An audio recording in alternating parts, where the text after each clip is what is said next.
ከፀሐይ በታች ሌላ ክፉ ነገር አየሁ። እርሱም ለሰዎች እጅግ የሚከብድ ነው።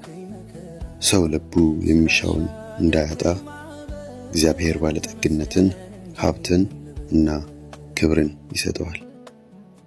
እግዚአብሔር ግን እንዲደሰትበት ስልጣን አልሰጠውም። ይልቁን ባዕድ ይደሰትበታል። ይህም ከንቱ እጅግም ክፉ ነገር ነው። አንድ ሰው 100 ልጅ ሊኖረውና ብዙ ዓመት ሊኖር ይችላል። ምንም ያህል ሊኖር በሀብቱ ደስ ካልተሰኘበትና በአግባብ ካልተቀበረ ከእርሱ ይልቅ ጭንጋፍ ይሻላል እላለሁ። ምክንያቱም በከንቱ ይመጣል፣ በጨለማም ይሄዳል፣ ስሙም በጨለማ ተሸፍኗል። ፀሐይን ባያይና ምንም ነገር ባያውቅ እንኳ እርሱ ከዚያ ሰው ይልቅ እረፍት አለው። 2 ጊዜ 1000 ዓመት ቢኖር ነገር ግን በሀብቱ ደስ ባይሰኝበት ሁሉ ወደዚያ ስፍራ የሚሄድ አይደለምን? የሰው ጥረት ሁሉ ለአፉ ነው፣ ፍላጎቱ ግን ፈጽሞ አይረካም። ጠቢብ ከሞኝ ይልቅ ምን ብልጫ አለው?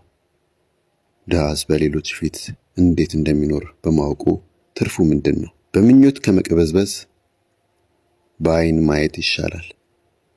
ይህም ደግሞ ከንቱ ነፋስንም እንደመከተል ነው።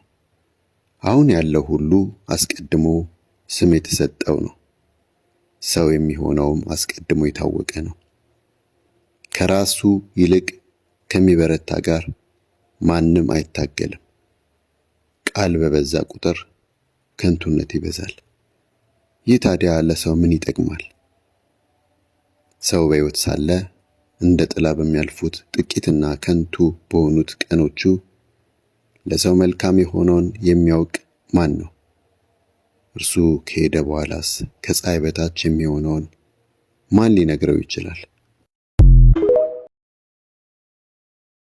ከፀሐይ በታች ሌላ ክፉ ነገር አየሁ። እርሱም ለሰዎች እጅግ የሚከብድ ነው። ሰው ልቡ የሚሻውን እንዳያጣ እግዚአብሔር ባለጠግነትን፣ ሀብትን እና ክብርን ይሰጠዋል። እግዚአብሔር ግን እንዲደሰትበት ስልጣን አልሰጠውም። ይልቁን ባዕድ ይደሰትበታል። ይህም ከንቱ እጅግም ክፉ ነገር ነው። አንድ ሰው 100 ልጅ ሊኖረውና ብዙ ዓመት ሊኖር ይችላል። ምንም ያህል ሊኖር በሀብቱ ደስ ካልተሰኘበትና በአግባብ ካልተቀበረ ከእርሱ ይልቅ ጭንጋፍ ይሻላል እላለሁ። ምክንያቱም በከንቱ ይመጣል፣ በጨለማም ይሄዳል፣ ስሙም በጨለማ ተሸፍኗል። ፀሐይን ባያይና ምንም ነገር ባያውቅ እንኳ እርሱ ከዚያ ሰው ይልቅ እረፍት አለው። 2 ጊዜ 1000 ዓመት ቢኖር ነገር ግን በሀብቱ ደስ ባይሰኝበት ሁሉ ወደዚያ ስፍራ የሚሄድ አይደለምን? የሰው ጥረት ሁሉ ለአፉ ነው፣ ፍላጎቱ ግን ፈጽሞ አይረካም። ጠቢብ ከሞኝ ይልቅ ምን ብልጫ አለው?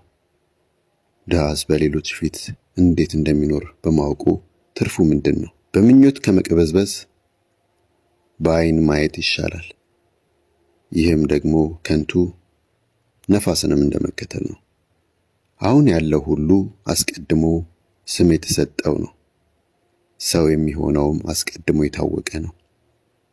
ከራሱ ይልቅ ከሚበረታ ጋር ማንም አይታገልም። ቃል በበዛ ቁጥር ከንቱነት ይበዛል። ይህ ታዲያ ለሰው ምን ይጠቅማል? ሰው በሕይወት ሳለ እንደ ጥላ በሚያልፉት ጥቂትና ከንቱ በሆኑት ቀኖቹ ለሰው መልካም የሆነውን የሚያውቅ ማን ነው? እርሱ ከሄደ በኋላስ ከፀሐይ በታች የሚሆነውን ማን ሊነግረው ይችላል?